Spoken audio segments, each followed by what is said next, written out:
بسم اللہ الرحمن الرحیم الحمد للہ رب العالمین والصلاة والسلام علی سیدنا و مولانا محمد خاتم النبیین وعلی آلہ واصحابہ اجمعین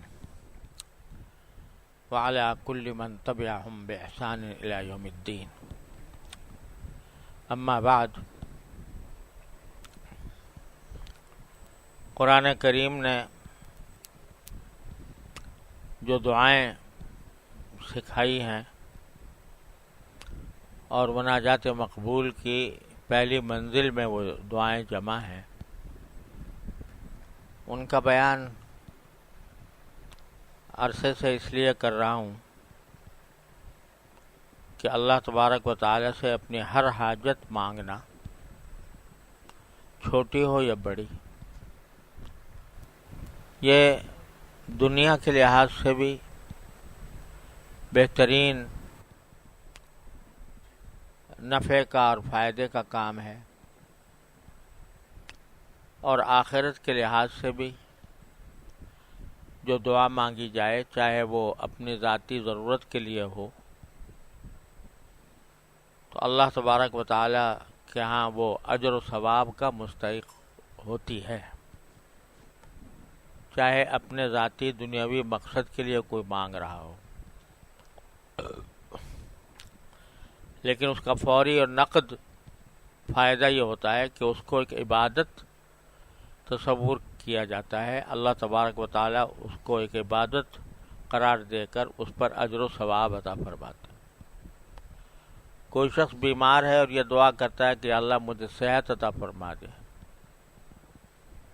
تو جو ہی اس نے یہ دعا کی، ایک عبادت اس کے نامہ اعمال میں لکھی گئی اور اس پر اجر و ثواب اللہ تعالی نے مرتب فرما دیا. تو ایک تو آخرت کا یہ نقد فائدہ ہے، اور دنیا کا فائدہ یہ ہے کہ آپ جتنے بھی دنیا میں تدبیریں اسباب اختیار کر لو، جب تک اللہ تبارک و تعالیٰ کا حکم نہیں ہوگا، کوئی بھی سبب، کوئی بھی تدبیر مؤثر نہیں ہو سکتی. اگر فرض کرو بیمار ہیں تو دوا بے شک کھا لے، لیکن دوا اس وقت تک کارگر نہیں ہوگی، فائدہ مند نہیں ہوگی جب تک کہ اللہ تعالیٰ کا حکم نہ ہو. ہمارے ایک بزرگ ڈاکٹر تھے، ہمارے والد صاحب رحمۃ اللہ علیہ کے خاص معالجین میں رہے اور بڑے اسپتال کے نگراں بھی رہے. تقریباً 75 سال عمر ہو گئی تھی، پھر آخر میں تو 80 کے قریب. تو وہ یہ فرمایا کرتے تھے کہ میری ساری زندگی کا تجربہ یہ ہے کہ دوا جب جسم میں جاتی ہے تو کہیں اور پوچھتی ہے کہ کیا کروں. اس دوا پوچھتی ہے کہ آیا اس سے میں فائدہ کر دوں یا الٹی پڑ جاؤں. تو جب وہاں سے حکم ہوتا ہے تو وہ تاثیر پیدا کرتی ہے،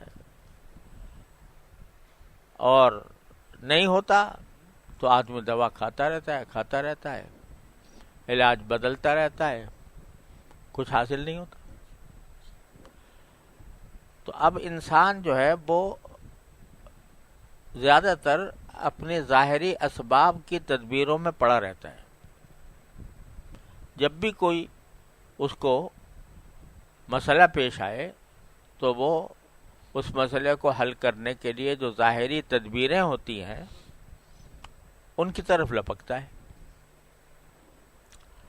اور لپکنا کوئی گناہ بھی نہیں، کیونکہ شریعت نے حکم بھی دیا ہے، اجازت بھی دی ہے کہ بھئی جو جائز اسباب ہیں ان کو اختیار کرو، بیمار ہو تو علاج کرو. لیکن یہ سمجھنا کہ بس میرا جو سارا کچھ، میری توجہ اسی ظاہری تدبیر پر مرکوز رہے اور جو اصل مسبب الاسباب ہے، جس کے حکم سے کوئی تدبیر کارگر ہوتی ہے، اس کی طرف رجوع نہ کرے. تو یہ انتہائی تنگ نظری ہے. تو قرآن نے ہمیں یہ سکھایا ہے جگہ جگہ، اور خود رسول کریم صلی اللہ علیہ وسلم نے، کہ بھائی تدبیر ضرور کرو، لیکن ساتھ بلکہ اس سے پہلے اللہ تعالیٰ کی طرف رجوع کرو، اس سے مانگو، جو تمہاری مشکل ہے اس کے سامنے پیش کرو. یہاں تک کہ فرمایا گیا کہ بھئی جوتے کا تسمہ بھی اگر ٹوٹ جائے تو اللہ تعالیٰ سے مانگو کہ اللہ ٹوٹ گیا، اس کو درست کرا دیجیے. یہ کیوں فرما رہے ہیں؟ تاکہ بندے کا جو تعلق ہے اپنے اللہ سے وہ جڑے، مضبوط ہو، اور قدم قدم پر انسان جو ہے وہ اللہ تعالیٰ سے رجوع کرنے کا عادی بنے. اور جس وقت بندے کا تعلق اللہ تعالیٰ سے مضبوط ہو گیا تو بس سمجھو کہ اس کے نتیجے میں دنیا و آخرت کی صلاح و فلاح حاصل ہو گئی. تو یہ قرآنی دعائیں جو ہم کافی عرصے سے پڑھ رہے ہیں، یہ سب یہی سکھا رہی ہیں. تو پچھلی مرتبہ حضرت سلیمان علیہ السلام کی دعا میں نے اس کے بارے میں کچھ عرض کیا تھا. اس سے آگے قرآن کریم میں جو دعا ہے وہ حضرت موسیٰ علیہ السلام اور بڑی ابدیت اور بندگی کا اعلی مقام کی دعا ہے. رب انی لما انزلت الی من خیر فقیر. اور اس کا پس منظر یہ ہے، اسی سے اس دعا کی گہرائی کا اندازہ ہوتا ہے کہ یہ واقعہ تو آپ نے سنا ہوگا کہ حضرت موسیٰ علیہ السلام کو اللہ تعالیٰ نے فرعون کے گھر میں پرورش کروائی ان کی، اور جب بڑے ہو گئے تو ان سے ایک مرتبہ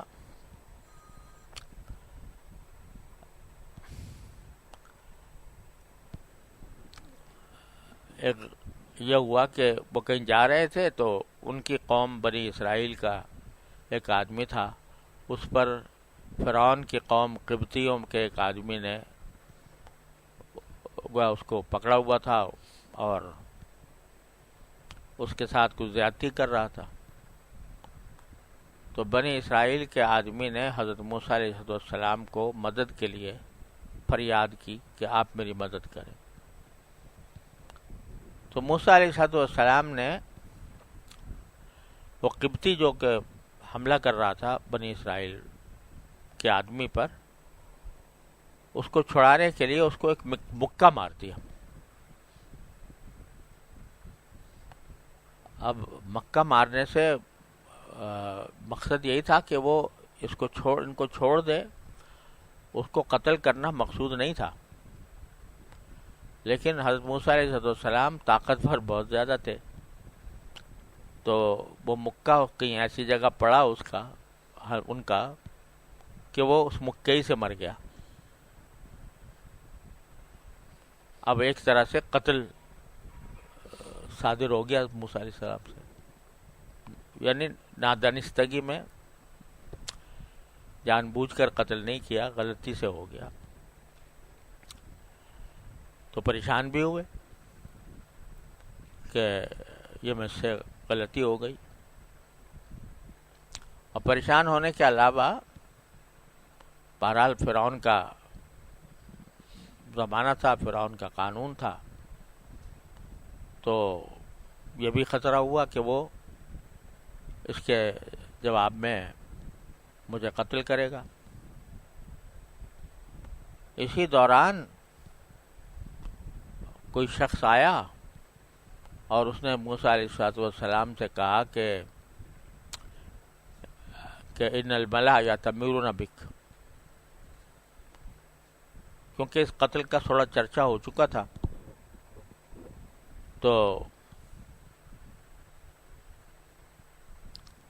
وہ جو سردار تھے فرعون کی حکومت کے، وہ آپس میں باتیں کر رہے تھے کہ بھئی انہوں نے یہ قتل کیا ہے، یاتمرون بک لیقتلوک، وہ یہ مشورے کر رہے ہیں کہ ان کو پکڑ کے قتل کیا جائے۔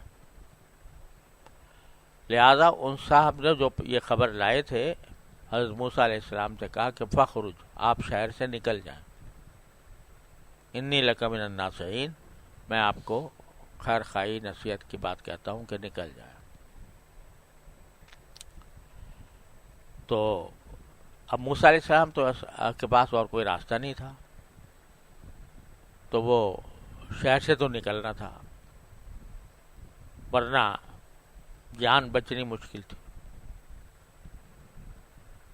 تو اس لیے شہر سے تو نکلے، لیکن کہاں جائے اور جا کر کہاں زندگی گزاریں، اور کس شہر میں، کس بستی میں مجھے پناہ مل سکتی ہے، اس کا کچھ پتہ نہیں تھا۔ تو قرآن کریم اس کا واقعہ ان الفاظ میں بیان فرماتا ہے فخرج منها خائفا یترقب، موسیٰ علیہ السلام شہر سے نکلے ڈرتے ڈرتے، یترقب حالات کا جائزہ لیتے ہوئے، کیا ہو رہا ہے۔ لیکن نکل تو ہی رہے تھے، قال رب نجنی من القوم الظالمین، تو نکل تو رہے تھے لیکن ساتھ ساتھ یہ دعا مانگ رہے تھے اللہ تعالیٰ سے کہ یا پر میرے پروردگار مجھے اب ان ظالموں سے نجات عطا فرما دی۔ تو دو کام ساتھ ساتھ ہو رہے ہیں، کیونکہ پتہ تھا کہ فرعون جو ہے وہ بنی اسرائیل کے اوپر بے انتہا ظلم کرتا تھا، لہٰذا اگر اس کے سامنے یہ بات کہی بھی جائے گی کہ بھئی میں نے کوئی جان کے قتل نہیں، جان بوجھ کے نہیں کیا، ہو گیا غلطی سے کہ میں اس کو چھڑانا چاہتا تھا، مظلوم کو چھڑانا چاہتا تھا، اس میں مکہ مار دیا، مر گیا، تو یہ بات اس کے ہاں قابل سماعت نہیں تھی، وہ اس کو قبول نہیں کرنا چاہتا، لہذا وہ ظلم کرتا یقیناً۔ لہذا پہلا کام یہ کیا کہ دونوں کام ساتھ ساتھ کیا، وہاں سے نکلے اور یہ ترقب حالات کا جائزہ لیتے ہوئے۔ تو یہ تعلیم دی کہ جب آدمی کوئی راہ اختیار کرے تو اپنی حد تک جتنی کوشش ہو سکتی ہے ظاہری تدابیر کے لحاظ سے وہ پوری کرے، نکلے، حالات کا جائزہ بھی لیتے رہے کہ کون آ رہا ہے، کون جا رہا ہے، کیا صورتحال پیدا ہو رہی ہے۔ تو آدمی ایسا نہیں ہے کہ جو ہے نادانی میں کوئی کام شروع کر دے، بلکہ اپنا تحفظ کرنے کے لیے جو جائز ذرائع ہیں ان کو استعمال کرے، لیکن استعمال کے ساتھ قال رب نجنی من القوم الظالمین، پکارا اللہ تعالیٰ کو کہ اے میرے پروردگار مجھے ان ظالم قوموں سے مجھے نجات عطا فرما دیجیے۔ اس وقت نبوت عطا نہیں ہوئی تھی، نوجوان تھے، تو یعنی پہلا کام تدبیر اختیار کرنے کے ساتھ ساتھ اللہ تعالیٰ سے رجوع کرنے کا کیا کہ اللہ مجھے ان ظالموں سے نجات دے دیجیے۔ اتنا تو میں کر رہا ہوں، میرے بس میں ہے کہ میں شہر سے نکلوں، ذرا محتاط انداز میں نکلوں، تو وہ تو میں کر رہا ہوں، لیکن یہ محتاط انداز سے نکلنا، اس کو کامیاب بنانا اور مجھے ان لوگوں کے شر سے نجات دینا، یہ میرا کام نہیں ہے، یہ آپ کا کام ہے۔ تو اسی کو فرمایا گیا ہے کہ آدمی جو اپنے حصے کا کام ہے وہ کر گزرے اور پھر اللہ سے مانگے، ہاتھ پہ ہاتھ رکھ کے مانگتا رہے، یہ نہیں، بلکہ اپنے حصے کا جو کام ہے، جتنا شریعت نے اس کو اجازت دی ہے اور جس کی شریعت نے بلکہ ترغیب بھی دی ہے، وہ کرے اور پھر اللہ سے مانگے، دونوں کام ساتھ۔ اور اگر کبھی مطلب یہ کہ ایسا ہو کہ تدبیر جو سامنے سمجھ میں آ رہی ہے آدمی اس پر عمل نہ کرے، صرف دعا مانگے، تو یہ توکل کا صحیح استعمال نہیں ہے۔ یہ ترقب کا لفظ خاص طور پہ اللہ تعالیٰ نے استعمال فرمایا کہ احتیاط کے ساتھ نکلے، تو احتیاط پر عمل کرنا اپنی جان کی حفاظت کے لیے، اپنے مال کی حفاظت کے لیے، اپنے آبرو کی حفاظت کے لیے محتاط طریقہ اختیار کرنا، یہ سنت ہے انبیاء کرام کی۔ اور پھر مگر اس پر بس نہ کرے، بلکہ اللہ تبارک و تعالی سے مانگے، رب نجی من القوم الظالمین۔ پھر یہ دعا تو ظاہر ہے کرتے رہے، موسیٰ علیہ السلام نکل بھی گئے شہر سے، اب جائیں کہاں؟ کیونکہ اپنا وطن تو چھوڑ دیا، اپنے خاندان کو چھوڑ دیا، اب کہاں جائیں؟ تو بس مدین کی طرف چل پڑے، اور ساتھ میں یہ فرمایا کہ عسیٰ ربی ان یہدینی سواء السبیل، مجھے امید ہے کہ میرا پروردگار مجھے صحیح راستے کی ہدایت دے گا۔ یعنی بتا دیا کہ جب دعا کرے بندہ تو دعا کے ساتھ حسن ظن بھی رکھے اللہ تعالیٰ کے ساتھ، کہ یہ دعا جو میں مانگ رہا ہوں اللہ تعالیٰ قبول فرمائیں گے۔ آدمی دعا کرے اور ساتھ ساتھ میں دل میں بدگمانی ہو رہی ہو کہ پتہ نہیں قبول ہوگی کہ نہیں ہوگی، تو یہ دعا جو ہے وہ ادھوری دعا ہے۔ آدمی جب مانگے تو اس پوری امید کے ساتھ مانگے کہ اللہ تعالیٰ قبول فرمائیں گے۔ تو وہاں یہ فرما دیا کہ دعا کر دی نجینی من القوم الظالمین، اور پھر ساتھ میں یہ فرمایا عسیٰ ربی ان یہدینی سواء السبیل، مجھے امید ہے کہ میرا پروردگار مجھے صحیح راستے تک پہنچا دے گا۔ تو قدم قدم پر قرآن جو ہے ہدایات دے رہا ہے ان کے قصوں کے درمیان کہ دعا مانگو اور اس امید کے ساتھ مانگو کہ اللہ تعالیٰ قبول فرمائیں گے۔ حدیث میں بھی آتا ہے کہ جب بندہ کوئی مانگے تذبذب کے ساتھ نہ مانگے، کہ اللہ اگر مجھے تندرست ہونا میرے لیے بہتر ہے، تندرست کر دے، مثلا یہ تردد کے ساتھ یہ مانگے، تو رسول کریم صلی اللہ علیہ وسلم فرمایا اس طرح نہ مانگو، جزم کر کے مانگو کہ اللہ مجھے صحت دے دے، اور اس امید کے ساتھ مانگو کہ وہ دے گا انشاءاللہ، کیونکہ تمہاری دعا سے اللہ میاں کوئی مجبور تو ہوں گے نہیں۔ قرآن کریم اور رسول کریم صلی اللہ علیہ وسلم فرماتے ہیں کہ تمہاری دعا سے اللہ تعالیٰ کوئی مجبور تو ہوں گے نہیں، کہ بھائی تمہاری طرف سے کوئی زبردستی ہے کہ وہ ضرور قبول کریں گے، وہ تو اپنی مشیت کے مطابق فیصلہ کریں گے، مگر تم مانگنے کی حیثیت میں تذبذب کے ساتھ نہ مانگو، جزم کر کے مانگو، یا اللہ میرا یہ کام کرا دیجیے، یا اللہ میرا یہ کام کرا دیجیے، جزم کے ساتھ مانگو۔ ایک ہوتی ہے دعا اور ایک ہوتی ہے استخارہ۔ تو استخارے میں تو یہی فرمایا گیا ہے کہ اللہ اگر یہ مجھے تردد ہو رہا ہے، پتہ نہیں یہ کام صحیح ہے میرے نزدیک یا نہیں ہے، لہذا اگر اچھا ہو تو ہو جائے، برا ہو تو نہ ہو۔ جب تردد ہے خود کہ بھئی یہ کام پتہ نہیں اچھا ہے کہ نہیں، کوئی ایک رشتہ آیا ہے، اس رشتے کے اندر پتہ نہیں ہے یہ میرے لیے یا میرے گھر والوں کے لیے بہتر ہوگا یا نہیں ہوگا، تو وہاں تو استخارہ ہے کہ یا اللہ اگر خیر ہو تو ہو جائے، نہ ہو تو خیر نہ ہو تو، وہ استخارہ ہے۔ وہ کہاں ہے؟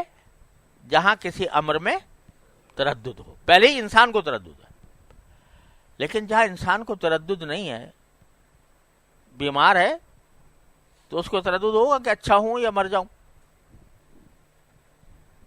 یہ تردد تو نہیں ہوگا نا.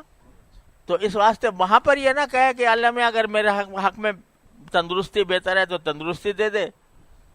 نہیں، وہاں جم کر مانگے، یا اللہ دے دے مجھے صاحب. ایوب علیہ السلام نے کیا کیا؟ رب انی مسنی الضر وانت ارحم الراحمین.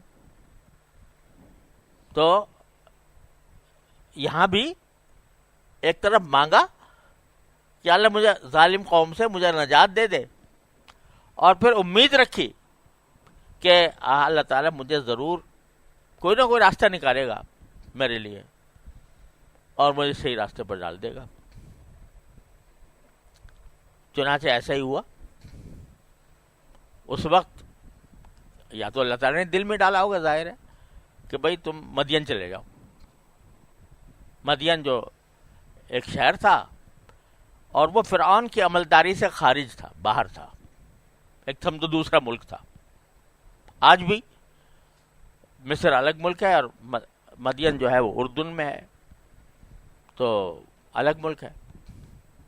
لیکن وہاں سے قریب بہت زیادہ فاصلہ نہیں تھا، یعنی اس وقت کے لحاظ سے بھی لوگ آتے جاتے رہتے تھے.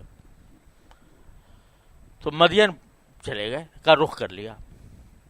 فلما توجہ تلقاء مدین قال عسى ربی ان یہدینی سواء السبیل. اب جب مدین شہر میں داخل ہوئے تو وہاں دیکھا کہ ایک کنواں ہے، اس پر لوگ جمع ہیں اور اس میں اپنی بکریوں کو پانی پلا رہے ہیں. فلما ورد ماء مدین وجد امۃ من الناس یسقون. جب داخل ہوئے تو اب جگہ تو کہیں پتہ نہیں تھی کہاں جائیں گے، کس کے پاس جائیں گے. کوئی ہوٹلوں کا زمانہ نہیں تھا کہ ہوٹل میں جا کے ٹھہر جاتے، کوئی آدمی کی جان پہچان کا نہیں تھا کہ جس کے پاس پہنچتے. تو وہاں دیکھا تو وہ ایک مجمع جمع ہے ایک کنویں کے اوپر، اور لوگ جو ہیں اپنے بکریوں کو پانی پلا رہے ہیں وہاں. وجد من دونہم امرأتین تذودان. مجمع آگے لگا ہوا ہے پانی اپنی بکریوں کو پلانے کے لیے. ہر ایک آدمی اپنی بکری لے جا رہا ہے، پانی پلا رہا ہے، اور پیچھے دو عورتیں بیچاری کھڑی ہیں، ان کے پاس بھی بکریاں ہیں اور وہ بھی پانی پلانا چاہتی ہیں. لیکن چونکہ مردوں کا ہجوم ہے آگے، تو دو بیچاری لڑکیاں وہ کیسے پانی پلائیں، ان سے کیسے جائیں. تو دیکھا موسیٰ علیہ السلام نے کہ بھائی یہ سارے لوگ جو ہیں وہ پانی پلا رہے ہیں، دو لڑکیاں کھڑی ہوئی ہیں اور وہ بھی پلانے چاہتی ہیں، وہ کھڑی ہیں انتظار میں، اور دیر ہو گئی انتظار کرتے کرتے. تو سوچا کہ ان کی کچھ مدد کی جائے. تو پیغمبر ہیں، تو ابھی نہیں ہوئے پیغمبر لیکن پیغمبری کے راستے میں ہیں، تو کسی کی مدد کرنا، خاص طور سے کسی کمزور کی مدد کرنا، یہ تو گھٹی میں پڑا ہوا ہے ایک پیغمبر کی. لہذا ان لڑکیوں کے پاس پہنچے اور پوچھا کہ ما خطبکما، بھائی کیا مسئلہ ہے تمہارا، یہ تو پیچھے کھڑی ہوئی ہو.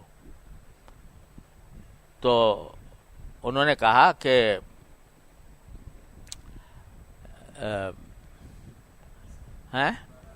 قال تعالی نصر الرعاء وابونا شیخ کبیر. تو انہوں نے کہا جی ہم بھی بکریاں لے کے آئی تھیں پانی پلانے کے لیے، لیکن ہم اس لیے لے کر آئی تھی کہ ہمارے والد جو ہیں وہ بڑے بوڑھے ہیں، کوئی اور ہے نہیں کہ جو بکریاں چرائے یا بکریاں لا کر بکریوں کو پانی پلائے، اور یہاں پر مردوں کا اجتماع ہے، ہم لڑکیاں ان کے بیچ میں گھس کے پانی پلانا ہمارے لیے ممکن نہیں ہے. لہذا ان سے انتظار میں ہے کہ کسی طرح یہ مرد فارغ ہوں تو ہم اپنی بکریوں کو آگے لے جا کے پانی پلائیں۔ اب دیکھو یہ جو لڑکیاں تھیں یہ حضرت شعیب علیہ السلام کی بیٹیاں تھیں۔ حضرت شعیب علیہ السلام وہیں رہتے تھے مدین میں، ان کی بیٹیاں تھیں۔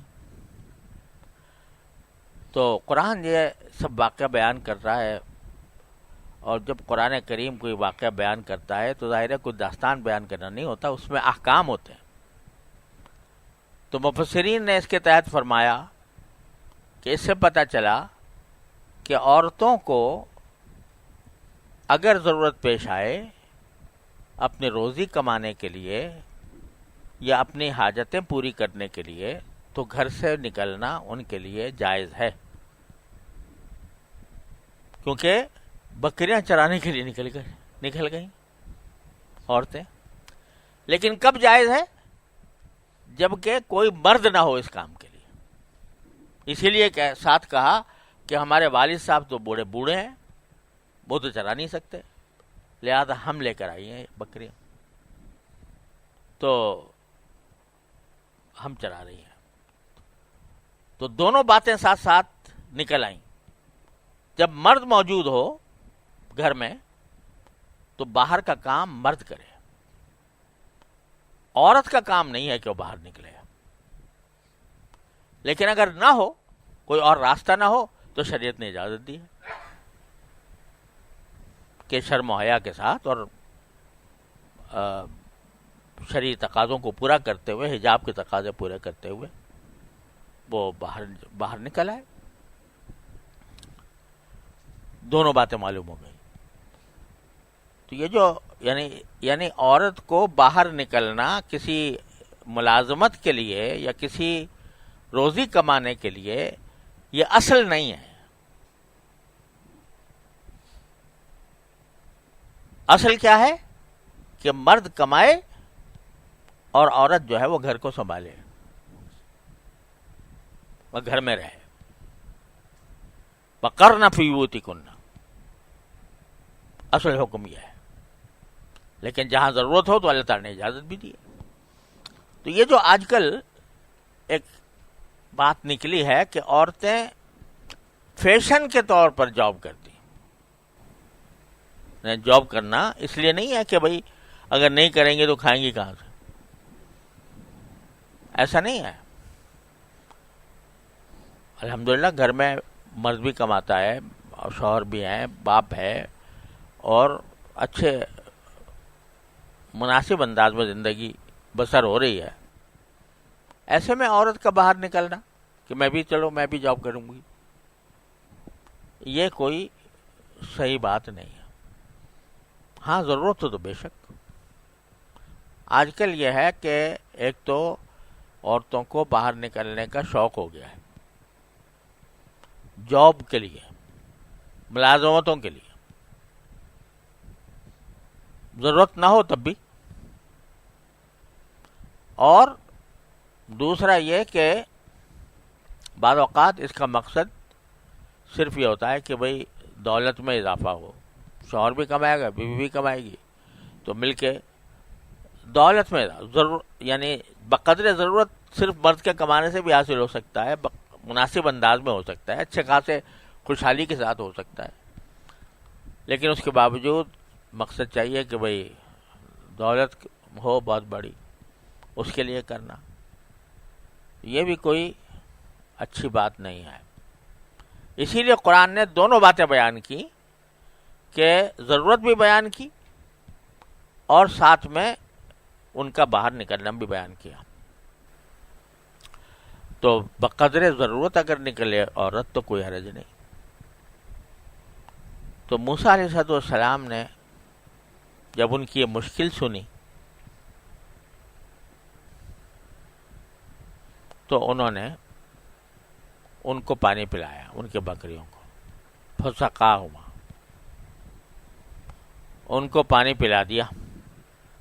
کیسے پلا دیا اس کا قرآن نے ذکر نہیں کیا،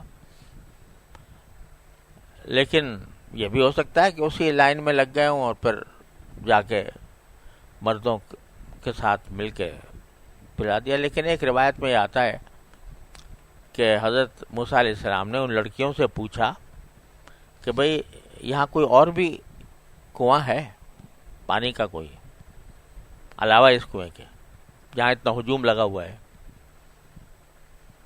تو ان عورتوں نے کہا کہ جی ہے تو ایک اور کنواں، لیکن اس کے اوپر ایک بہت بھاری پتھر رکھا ہوا ہے، وہ اتنا بھاری ہے کہ لوگ اٹھا نہیں پاتے، تو ہم کہاں اٹھائیں، اس لیے وہاں نہیں ہم جا سکتے. موسیٰ علیہ السلام نے کہا بتاؤ مجھے کہاں ہے وہ. تو وہ پھر ان کو بتایا کہ فلاں جگہ ہے. جا کے دیکھا تو واقعی ایک بڑا پتھر رکھا ہوا تھا. تو موسیٰ علیہ السلام نے، اللہ نے قوت دی تھی، ایک مکے سے مر گیا تھا آدمی، تو اتنی اللہ تعالیٰ نے طاقت دی تھی، تو انہوں نے وہ پتھر اٹھایا اور پانی ظاہر ہو گیا اور ان کی بکریوں کو پلا کے ان کو روانہ کر دیا گیا. یہ کام کر گزرے، اب کہاں جائیں بھائی؟ کوئی جگہ پہلے سے متعین ہے نہیں. تو اب فتولا الی الظل، قرآن کہتا ہے کہ پھر موسیٰ علیہ السلام ایک درخت کے سائے میں جا کے بیٹھ گئے. کوئی مکان نہیں تھا، کوئی سرائے نہیں تھی، کوئی جان پہچان کا آدمی نہیں تھا، تو ایک سرائے میں جا کے بیٹھ گئے. سرائے میں نہیں، ایک درخت کے چھاؤں میں جا کے بیٹھ گئے اور وہاں یہ دعا فرمائی، رب انی لما انزلت الی من خیر فقیر. عبدیت کا عجیب مظاہرہ ہے اس دعا کے اندر. ترجمہ کیا ہے؟ ربی، اے میرے پروردگار، انی لما انزلت الی من خیر فقیر. یا اللہ آپ مجھے جو بھی نعمت عطا فرمائیں، جو اچھائی بھی عطا فرمائیں، میں اس کا محتاج ہوں.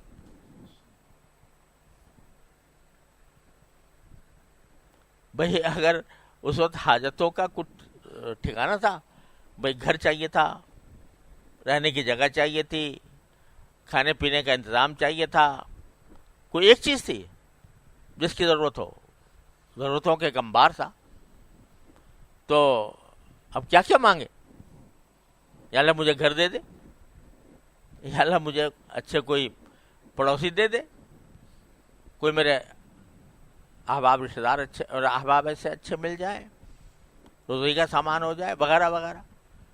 تو بس یہ مانگا. یا اللہ مجھے تو پتہ نہیں مجھے کیا چاہیے، آپ ہی جانتے ہیں. تو جو بھی خیر آپ مجھ پر نازل فرما دیں میں اس کا محتاج ہوں، اور سمجھ لو وہی مانگ رہا ہوں.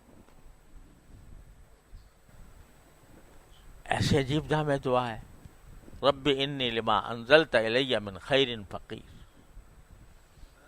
آپ جو خیر بھی مجھ پر نازل فرما دیں میں اس کا محتاج ہوں، میں وہ چاہتا ہوں. دیکھو یہ وہ مرحلہ ہے جو ہر انسان کو پیش آتا ہے کہ ایک موقع ایسا آتا ہے کہ بندے کو سمجھ میں نہیں آتا میں کیا مانگوں.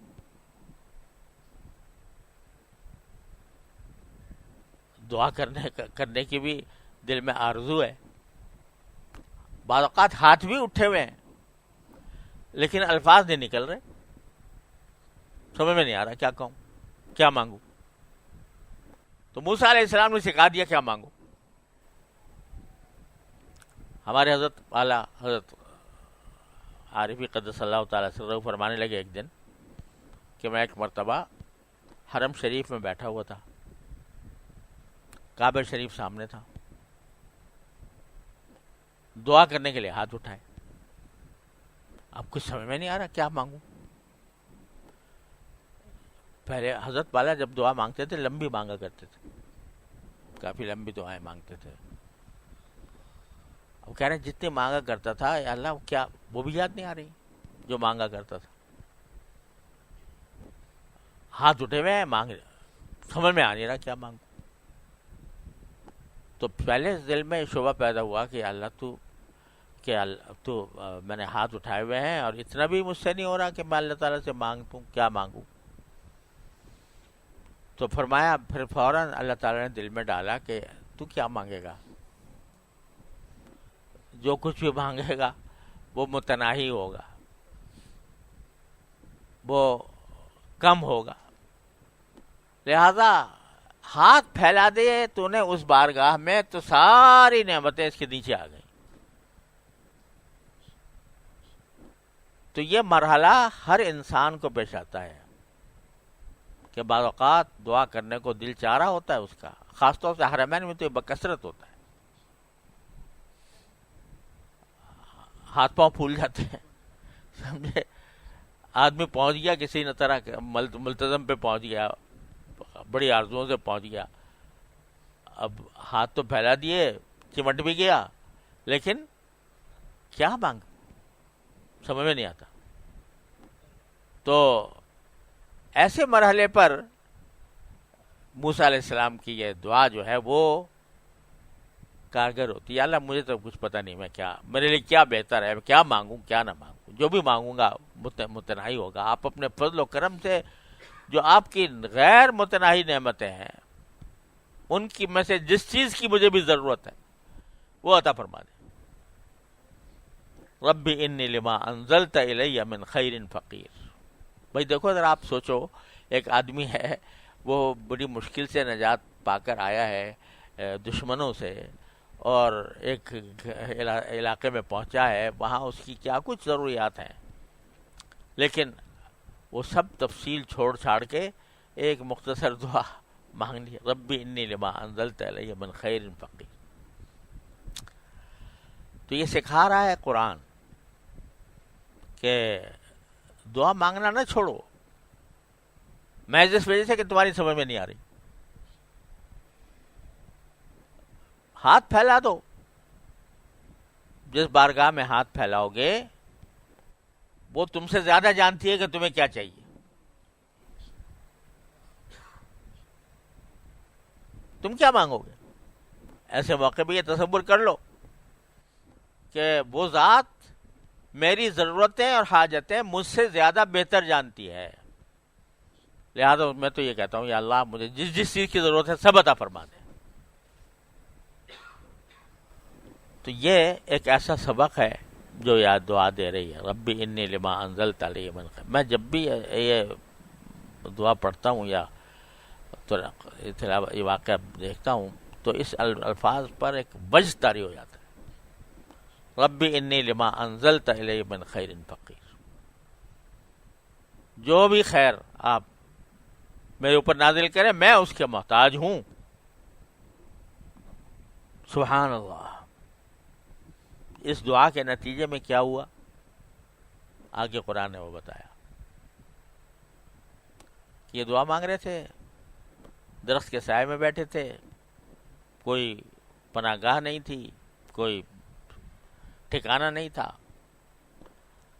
تھوڑی دیر کے بعد دیکھا کہ جن لڑکیوں کو کی مدد کی تھی ان میں سے ایک لڑکی جو ہے وہ شرماتی ہوئی حیاداری کے ساتھ چلتی ہوئی آ رہی ہے۔ فجاءت احداہما تمشی علی استحیاء، ایک آ رہی ہے لڑکی اور وہ چلتی ہوئی آ رہی ہے کس طرح؟ حیاداری کے ساتھ۔ تو قرآن نے اس کے آنے کا بھی ذکر کیا کہ وہ آ رہی ہے، اور ساتھ میں یہ خاص طور پر اس کا بیان فرمایا کہ وہ آ رہی تھی شرم و حیا کے ساتھ۔ شرم و حیا کے ساتھ آنے کا کیا مطلب؟ بعض روایات میں آتا ہے کہ انہوں نے اپنا چہرہ جو ہے پلو سے ڈھانکا ہوا تھا، اور ان کے آنے کے انداز میں وہ بے باکی نہیں تھی جو آزاد قسم کی عورتوں میں ہوتی ہے، بلکہ شرماتی لجاتی ہوئی آ رہی تھی۔ تو قرآن جب اس کے آنے کا ذکر کر رہا ہے تو ساتھ ساتھ ان کی آنے کی کیفیت بھی بتا رہا ہے۔ تو وہ آ رہی ہے، جب قریب آئی تو اس نے کہا کہ نبی یدعوک لیجزیک اجر ما سقیت لنا، کہ میرے والد صاحب آپ کو بلا رہے ہیں.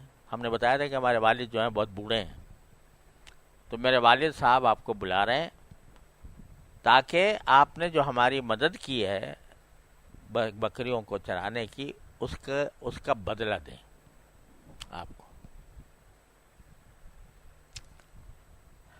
اب یہ بات کہ آپ نے ہماری جو مدد کی اس کا بدلہ دیں، تو یہ خاتون نے اپنی طرف سے کہی. روایات سے معلوم ہوتا ہے کہ خاتون نے اپنی طرف سے کہی. موسیٰ علیہ السلام ایک نیکی کا کوئی بدلہ لینے کے لیے یہ کام نہیں کیا تھا انہوں نے کہ وہ بدلہ مجھے دنیا میں ملے، جس کی تفصیل جب روایات میں آتی ہے وہ یہ ہے کہ موسیٰ علیہ السلام نے اس وقت تو انکار نہیں کیا جانے سے. کیوں؟ اس لیے کہ خود ہی تو مانگا تھا کہ یا اللہ مجھے کوئی راستہ پیدا فرما دیجئے، جو بھی آپ خیر نازل کریں گے میں اس کا محتاج ہوں. تو اب اللہ تعالیٰ نے ایک راستہ پیدا فرمایا جان پہچان کا. تو اس وقت استغنا کا مظاہرہ کرنا کہ نہیں جی مجھے نہیں چاہیے اجر، یہ اس وقت بندگی کے خلاف تھا.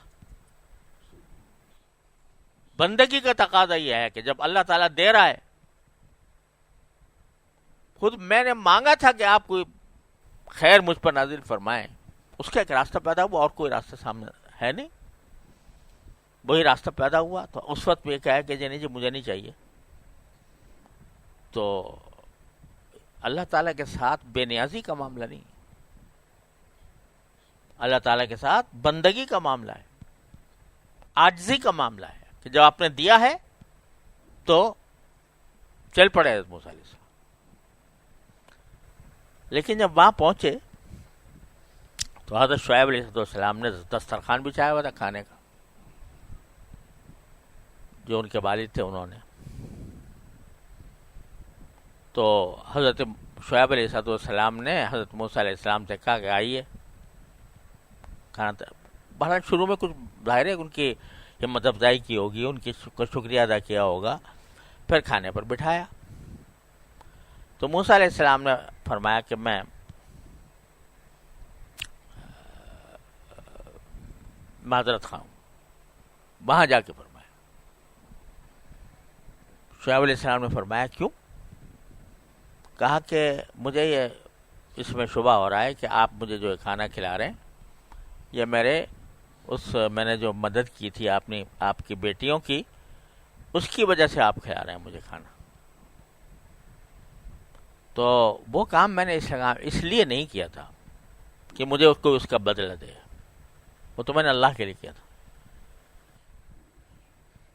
وہاں تو نہیں انکار کیا جانے سے، لیکن جب پہنچ گئے اور شعیب علیہ السلام نے کھانا پیش کیا تو فرمایا. اس پر شعیب علیہ السلام نے کہا کہ ارے بھائی میں تو اس کا بدلہ کہاں دے سکتا ہوں، بدلے کے لیے تھوڑی کر رہا ہوں، لیکن ہمارے آباء و اجداد سے یہ ایک روایت چلی آتی ہے کہ کوئی مہمان آتا ہے تو ہم اس کی خاطر کرتے ہیں. تو میں کوئی بدلے کے طور پہ تھوڑی دے رہا ہوں، آپ کو کھانے کی دعوت دے رہا ہوں. ایک مہمان ہے، آپ مہمان کی حیثیت سے میں آپ کو دعوت دے رہا ہوں. موسیٰ علیہ السلام نے کہا ٹھیک ہے. پھر کھانا کھایا، شعیب علیہ السلام کی دعوت قبول فرمائی، کھانا کھایا. بعد میں جب کچھ ذرا بے تکلفی ہو گئی تو ایک لڑکی نے کہا والد سے کہ آپ ان کو اپنے ہاں مزدوری پر رکھ لیجئے،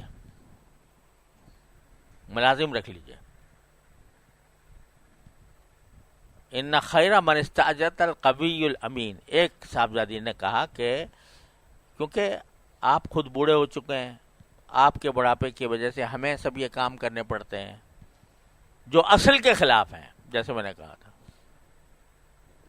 لہذا کوئی آدمی آپ کو ایسا چاہیے کہ جو ان کاموں میں آپ کی مدد کرے، تو آپ ان کو اپنا ملازم رکھ لیجئے. اور ملازم رکھنے کے لیے ہم اس کی تجویز اس لیے دے رہے ہیں کہ میں اس لیے دے رہی ہوں کہ ان خیر من استاجرت القوی الامین. کسی کو ملازم رکھنے کے لیے جو معیار ہے اچھائی کا، وہ سارا ان میں پایا جاتا ہے. دو صفتیں بیان کی کہ جس کو آپ ملازم رکھیں یا اپنا مزدور رکھیں تو اس میں دو صفتیں ہونی چاہیے. ایک یہ کہ وہ قوی ہو، قوت والا ہو، یعنی جس کام کے لیے اس کو رکھا جا رہا ہے اس کے اندر صلاحیت ہو. تو قوی میں جسمانی قوت بھی داخل ہے اور ذہنی اور قوت بھی داخل ہے کہ جس کام کے لیے رکھا جا رہا ہے اس کام کی اس کے اندر صلاحیت ہو پوری. اور دوسرے کہ وہ امانت دار ہو. یعنی امانت دار ہونے کے معنی یہ کہ جب کوئی اس کو کام سوچا جائے، کچھ پیسے اس کو دیے جائیں کہ بھئی فلاں کام کر لو، تو وہ اس میں خیانت نہ کرے. یہ دو صفتیں ہیں کسی. تو فقہاء کرام نے فرمایا کہ یہ اس خاتون نے اپنے ان کی عقل اور بصیرت اور فراست کا اعلیٰ معیار ہے کہ انہوں نے اتنا بڑا کلیہ بیان کر دیا کہ بھئی جب بھی تم کسی کو ملازم رکھو تو یہ دو صفتیں دیکھا کرو، اس میں اس کام کی صلاحیت ہے یا نہیں اور امانت دار ہے یا نہیں. اور تجربہ ان کو دونوں چیزوں کا ہو چکا تھا. موسیٰ علیہ السلام کی قوت کا تجربہ تو پتھر اٹھا کے اس کا معلوم ہوا کہ قوی ہے، اور امانت کا تجربہ اس طرح کہ انہوں نے کھانے سے انکار کیا، بدلہ لینے سے معذرت کی. اور یہ بھی روایات میں آتا ہے کہ جب یہ خاتون کے ساتھ گئے ہیں ان کے والد کے پاس، تو یہ نگاہیں نیچی رکھ کر، اور بعض روایتوں میں آتا ہے کہ خود آگے چلے اور ان سے کہا مجھے بتاتی جاؤ کہاں ہے راستہ، تاکہ نگاہ ان کے اوپر نہ پڑے. تو امانت داری کا تجربہ یہ ہو چکا تھا، قوت کا تجربہ ہو گیا تھا، امانت داری کا بھی ہو گیا تھا. تو انہوں نے کہا کہ آپ ان کو رکھ لیجئے تاکہ یہ جو روز روز کا مسئلہ ہے یہ حل ہو جائے. اس پر شعیب علیہ السلام نے یہ تجویز قبول کی اور فرمایا حضرت موسیٰ علیہ السلام سے کہ میں آپ سے دو معاملے کرنا چاہتا ہوں. ایک معاملہ یہ کہ آپ مجھے 8 سال تک میرے پاس ملازمت کریں. ملازمت میں اس وقت زیادہ یہ تھا کہ بکریاں چرائیں، اور اگر 8 کے بجائے 10 کر لیں تو یہ آپ کی طرف سے ایک اپنی طرف سے رضاکارانہ ایک کام ہوگا. لیکن میں معاہدہ جو کرنا چاہتا ہوں وہ 8 سال تک کرنا چاہتا ہوں. ایک تو کام یہ کرنا چاہتا ہوں. دوسرا یہ کرنا چاہتا ہوں کہ اپنی ایک بیٹی کا نکاح آپ سے کر دینا چاہتا ہوں.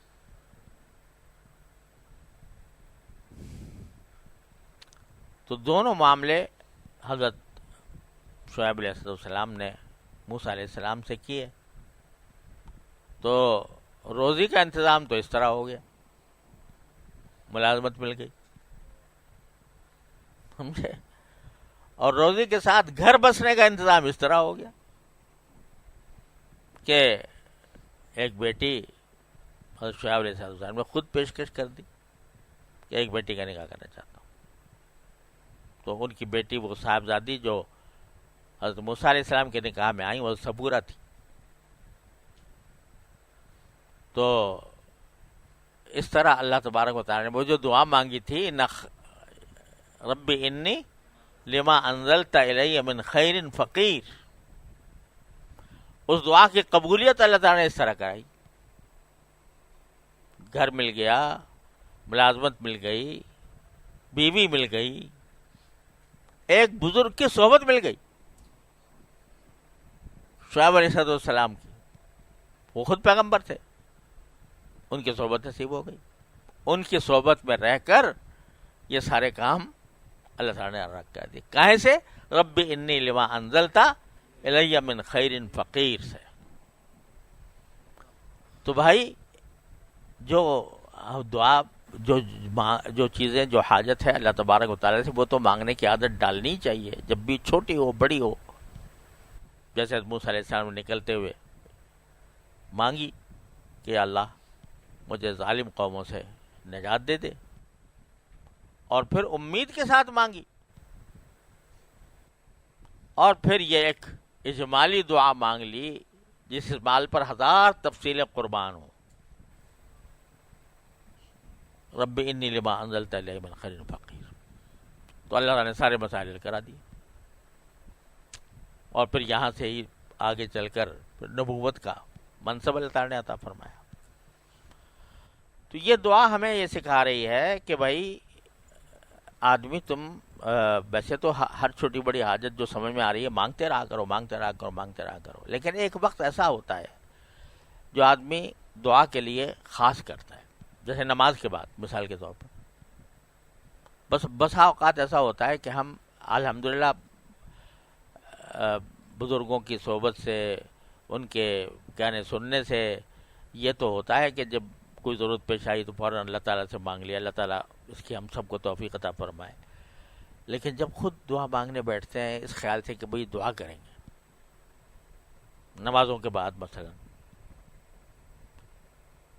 تو اس وقت جب ہاتھ اٹھاتے ہیں تو بعض اوقات کچھ سمجھ میں نہیں آتا. تو پرواہ نہ کرو کہ سمجھ میں نہیں آ رہا، بس ہاتھ پھیلا دو، کہہ دو یا اللہ مجھے نہیں پتا مجھے کیا کیا ضرورت ہے، سمجھے؟ آپ ہی جانتے ہیں کہ مجھے کیا کیا مانگنا چاہیے، تو آپ مجھے دے دیجیے. ربی چنانچہ رسول کریم صلی اللہ علیہ وسلم نے ایک دعا یہ ربی انی اسألک الخیر کلہ واعوذ بک من الشر کلہ. یا اللہ میں ہر خیر مانگتا ہوں اور ہر شر سے آپ کی پناہ مانگتا ہوں. جب اور کچھ سمجھ میں نہ آئے تو یہ دعا اللہم انی اسألک الخیر کلہ واعوذ بک من الشر کلہ. اور یہ دعا بھی رب انی لما انزلت الی من خیر فقیر. تو اس کے دعا سے کبھی بھی اپنے آپ کو مستغنی نہ سمجھو، اور نہ یہ سمجھو کہ میں سب کچھ مانگ لوں، صراحت کے ساتھ مانگ لوں، بلکہ بسا اوقات اپنی دعا کو بھی اللہ کے حوالے کر دیا کرو. حضرت والا حضرت تھانوی رحمۃ اللہ علیہ ایک مرتبہ بیان فرما رہے تھے کہ بھائی اللہ تعالیٰ کے ہاں دینے کی کوئی کمی نہیں ہے، جھولی پھیلانے والا چاہیے. تو حضرت مجذوب صاحب پاس بیٹھے ہوئے تھے تو انہوں نے کہا کہ حضرت کسی کے پاس جھولی نہ ہو تو کیا کرے؟ تو آپ نے فرمایا جھولی بھی انہی سے مانگے. کیا مانا؟ کہ جھولی نہ ہونے کے کیا مانا؟ چاہتے ہی نہیں دعا کرنا. تو وہ کیا کرے؟ کہا کہ جھولی بھی انہی سے مانگے. یا اللہ مجھے دعا کرنا بھی سکھا دیجیے. اللہم انی اسألک خیر المسألہ و خیر الدعاء. خود رسول کریم صلی اللہ علیہ وسلم نے دعا مانگ لی، یا اللہ مجھے اچھی دعا کرنا سکھا دیجیے، اچھی دعا کرنے کی توفیق عطا فرما دیجیے. اسے مانگ. غرض دعا سے کبھی استغنا نہیں ہے کسی بندے کو، اور جتنا زیادہ دعا کرو گے اتنا ہی اللہ تعالیٰ کا قرب حاصل ہوگا، اتنا ہی اللہ تعالیٰ کے ساتھ تعلق مضبوط ہوگا، جو ساری نیکیوں کی جڑ ہے. اللہ تعالیٰ ہم سب کو اس کی توفیق عطا فرمائے. وصلی اللہ تعالیٰ علی خیر خلقہ.